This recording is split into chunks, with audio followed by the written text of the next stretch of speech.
Captain வந்து பொட்டிக்கடை வைக்கணும்னு நினைக்கிற வேண்டாம். நான் ஆசிரியத்துக்கு வந்து மாதம் 30 அரிசி கொடுப்பேன். இந்த மாதம் கொடுக்க முடியும்னு வருத்தப்பட்டு இருக்கும்போது அது இறைவன் அருளால் உங்கள் அன்பு அதெல்லாம் கிடச்சிட்டு நான் கொடுத்துட்டேன். மெயினது எதுக்குன்னா சாப்பாடையும் தாண்டி அவங்க இந்த மாதிரி ஸ்நாக்ஸ் விரும்புவாங்க. இந்த லிட்டில் கார்ஸ் பிஸ்கெட்டு, அப்புறம் அந்த சிப்ஸு, மிக்சரு, ஓம்பொடி இதெல்லாம் ரொம்ப ரொம்ப விரும்புவாங்க. ஏன்னா அவங்களும் ஒரு குழந்தை மாதிரி தான். கொடுத்துட்டு நம்ம கிளம்புவோமா, ரொம்ப நேரம் பேசிட்டு இருக்கோம், இப்போ டென்ஷன் ஆகி அடிச்சிருவாங்க.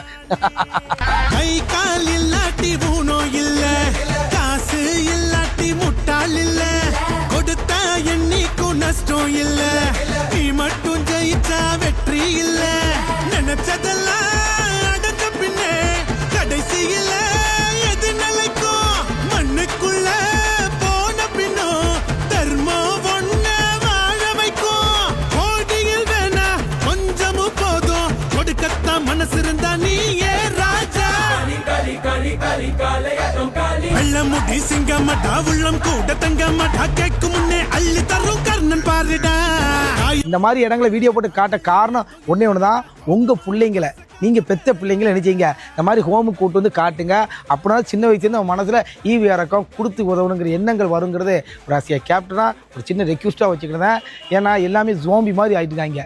ஏன்னா விட்டா அடித்து தின்றுவாங்க போல, அப்படி போயிட்டு இருக்கு. அதை நம்ம தடுக்கலாம் இல்லையா? ஏன்னா நம்ம பிள்ளை நல்லபடியாக வளர்த்துட்டா 4 பேர் செய்வான் இல்லையா? அதுக்காக தான் உங்கள் அன்பு மாதருக்கு ரொம்ப ரொம்ப நன்றி. இப்படி ஆசியா கேப்டன் நான்.